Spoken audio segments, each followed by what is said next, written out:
പാകിസ്ഥാൻ ചില തെറ്റായ പ്രചാരണങ്ങൾ നടത്തി എന്നതുകൂടിയുണ്ട്. കാരണം പാകിസ്ഥാന്റെ ഔദ്യോഗിക എക്സ് ഹാൻഡിലുകളിലൂടെ S-400 അടക്കം പാകിസ്ഥാൻ തകർത്തു. മാത്രമല്ല ബ്രഹ്മോസ് പ്രതിരോധ സംവിധാനമടക്കം തകർത്തു എന്നുള്ള ചില വ്യാജ പ്രചാരണങ്ങൾ, ആ നിലയിലുള്ള നീക്കങ്ങളെല്ലാം പാകിസ്ഥാന്റെ ഭാഗത്തു നിന്നുണ്ടായി. എങ്കിലും കൃത്യമായ വാർത്താ സമ്മേളനങ്ങളിലൂടെ എല്ലാം കാര്യങ്ങൾ കൃത്യമായ രീതിയിൽ വിശദീകരിക്കാൻ ഇന്ത്യൻ സൈന്യത്തിനായി എന്നുള്ളത് കൂടിയുണ്ട്. ഒപ്പം പ്രധാനമന്ത്രി അടക്കം കേന്ദ്രമടക്കം സൈന്യത്തിന് നൽകിയ പൂർണ്ണ സ്വാതന്ത്ര്യം, നിങ്ങളുടെ സ്വാതന്ത്ര്യത്തിനനുസരിച്ച് തന്നെ പ്രവർത്തിച്ചോളൂ, ഒപ്പമുണ്ട് എന്നുള്ള നിലയിലുള്ള ചില സൈന്യത്തിന് നൽകിയ പിന്തുണകൾ കൂടി ഈ ഘട്ടത്തിൽ എടുത്തു പറയേണ്ടതുണ്ട്. ഒരുപക്ഷെ ആ സ്വാതന്ത്ര്യം നിലനിർത്തി തന്നെയാണ് ഓപ്പറേഷൻ സിന്ധുവിലൂടെയൊക്കെ ഇന്ത്യ തിരിച്ചടിച്ചത് എന്നതുകൂടിയുണ്ട്. ഇപ്പോൾ ചർച്ചയിൽ മൂന്നാം കക്ഷി ഇല്ലാതെ അമേരിക്ക ഇടപെട്ടാണ് ഇത്തരത്തിൽ സന്ധി ചർച്ചകൾ നടത്തി എന്നൊരു അവകാശവാദം ഉന്നയിക്കുന്നുണ്ട്. എങ്കിലും ഇപ്പോൾ ഔദ്യോഗിക വാർത്താ സമ്മേളനത്തിൽ നിന്ന് വരുന്ന ഏറ്റവും പ്രധാനപ്പെട്ട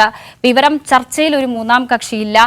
ഇന്ത്യയും പാകിസ്ഥാനും തമ്മിൽ തീരുമാനിച്ചുള്ള ഒരു വെടിനിർത്തൽ കരാർ തന്നെയാണ് എന്നതും കൂടിയുണ്ട്. അപ്പോൾ പാകിസ്ഥാന്റെ നീക്കങ്ങൾ ഒപ്പം ഇന്ത്യയുടെ നീക്കങ്ങൾ അതുമായി തട്ടിച്ചു നോക്കുമ്പോൾ എപ്രകാരമായിരുന്നു ഇന്ത്യ സംയമനത്തോടെ ഇടപെട്ടത് എന്നത് കൂടിയുണ്ട്. മാത്രമല്ല പാകിസ്ഥാനിലെ ഒരു സിവിലിയൻസിനെയോ അല്ലെങ്കിൽ പാകിസ്ഥാനിലെ ആരാധനാ കേന്ദ്രങ്ങളെയോ ഒന്നും ഇന്ത്യ ആക്രമിച്ചിട്ടില്ല എന്നത് കൂടിയുണ്ട്. മാത്രമല്ല അവിടെയും ഭീകരവാദികൾക്കെതിരെയായിരുന്നു യുദ്ധം, ഏറ്റവും പ്രധാനപ്പെട്ട ഭീകര കേന്ദ്രങ്ങൾക്കെതിരെയായിരുന്നു യുദ്ധം. മാത്രമല്ല നമുക്കറിയാം പൂഞ്ചിലൊക്കെ ഇഴഞ്ഞു കയറിയിരുന്ന ആ പാകിസ്ഥാന്റെ ഭീകര താവളങ്ങളടക്കം തകർത്ത് ഏറ്റവും പ്രധാനപ്പെട്ട, നേരത്തെ പറഞ്ഞതുപോലെ തന്നെ ഒസാമ ബിൻ ലാദന്റെയൊക്കെ സാമ്പത്തിക സഹായം കൊണ്ട് പ്രവർത്തിച്ചിരുന്ന ഭീകര കേന്ദ്രങ്ങളൊക്കെ തകർത്ത് തരിപ്പണമാക്കിയ നിലയിലൊക്കെയാണ് കാര്യങ്ങൾ ഉണ്ടായത്. അപ്പോഴും ജനങ്ങളുടെ സുരക്ഷയും സംരക്ഷണവും ഒക്കെ ഉറപ്പാക്കി തന്നെയായിരുന്നു ഇന്ത്യയുടെ ഒരു നീക്കം എന്നതുകൂടിയുണ്ട്. ഇപ്പോൾ സ്വാതി സന്തോഷ് കൂടി ചേരുന്നുണ്ട്.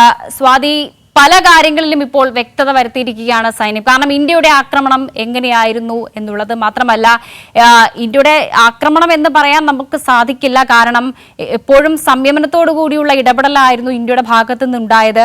ആ സൈനിക നീക്കങ്ങളെയും നമുക്ക് അങ്ങനെ തന്നെ കാണേണ്ടി വരും. തീർച്ചയായും ഇപ്പോൾ വെടിനിർത്തൽ പ്രഖ്യാപിച്ചതിന് പിന്നാലെയാണ് സൈന്യം അത് സ്ഥിരീകരിച്ചുകൊണ്ട് ഒരു വാർത്താ സമ്മേളനം നടത്തിയിട്ടുള്ളത്.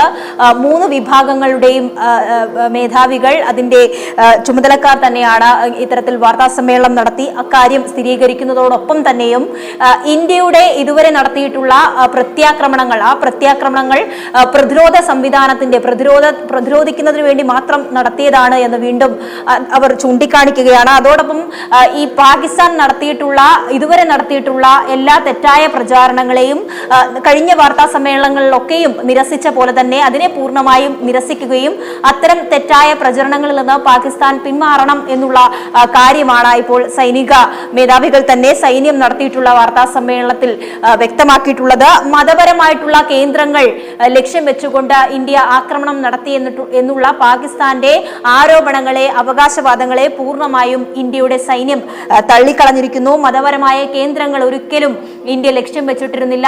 മാത്രമല്ല ഭീകര കേന്ദ്രങ്ങൾ ആണ് ഇന്ത്യ ലക്ഷ്യം വെച്ചതെന്നും അത്തരത്തിലുള്ള ആക്രമണം ഉച്ചയ്ക്ക് വിദേശകാര്യ സെക്രട്ടറി ഉപയോഗിച്ചിരുന്ന അതേ വാക്ക്, നിയന്ത്രിതമായിട്ടുള്ള ആക്രമണം മാത്രമാണ് ഇന്ത്യയുടെ സൈന്യം, വ്യോമ നാവിക കര സൈന്യം നടത്തിയിട്ടുള്ളത് എന്നുള്ളതാണ് ഇപ്പോൾ വാർത്താ സമ്മേളനത്തിലൂടെ സ്ഥിരീകരിച്ചിട്ടുള്ളത്.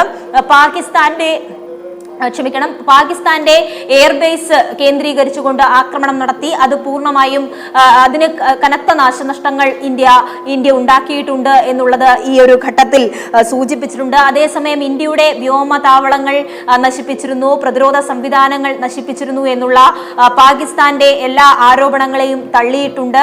അത്തരത്തിൽ വ്യോമ താവളങ്ങളൊന്നും തന്നെയും തകർക്കപ്പെട്ടിട്ടില്ല. വ്യോമ താവളങ്ങൾ പൂർണ്ണമായും സുരക്ഷിതമാണ് എന്നുള്ളതാണ് ഇപ്പോൾ വാർത്താ സമ്മേളനത്തിൽ സ്ഥിരീകരിച്ചിട്ടുള്ളത്.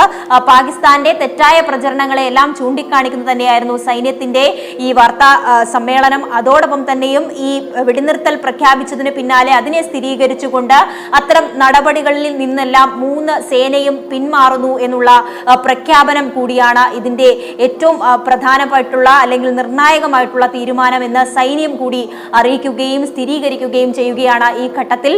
എന്തായാലും ബ്രഹ്മോസ് ഉൾപ്പെടെയുള്ള പ്രതിരോധ സംവിധാനം തകർത്തു എന്നുള്ള പാകിസ്ഥാന്റെ ആരോപണം, S-400 എന്ന ഇന്ത്യയുടെ ഏറ്റവും നൂതനമായിട്ടുള്ള പ്രതിരോധ സംവിധാനം തകർത്തെന്നുള്ള പാകിസ്ഥാന്റെ അവകാശവാദം, അതിനെയൊക്കെയും പൂർണ്ണമായും നിരസിക്കുകയും അതിനോടൊപ്പം തന്നെ ഇന്ത്യ നടത്തിയിട്ടുള്ള പ്രത്യാക്രമണങ്ങളുടെ കൃത്യമായ ഒരു വിശദീകരണം കൂടി ഈ ഒരു ചെറിയ ചുരുങ്ങിയ സമയം കൊണ്ട് അത്തരത്തിൽ നടത്തുകയുണ്ടായി.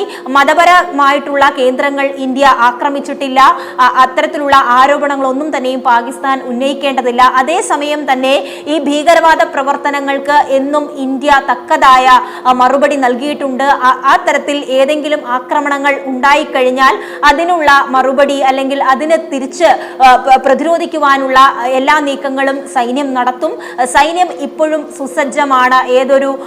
ഏത് പ്രവർത്തനങ്ങൾക്കും, ഭീകരവാദ പ്രവർത്തനം ഉണ്ടായാൽ അതിനെതിരെയും പ്രവർത്തിക്കാൻ ഇന്ത്യ സുസജ്ജമാണ്. ഇന്ത്യയുടെ 3 സേനാ വിഭാഗങ്ങളും സജ്ജമാണ് എന്നുള്ളത് കൂടിയാണ് ഈ വാർത്താ സമ്മേളനത്തിൽ ഇപ്പോൾ സൈന്യത്തെ പ്രതിനിധീകരിച്ചുകൊണ്ട് നടത്തിയ വാർത്താ സമ്മേളനത്തിൽ നടത്തിയിട്ടുള്ളത്.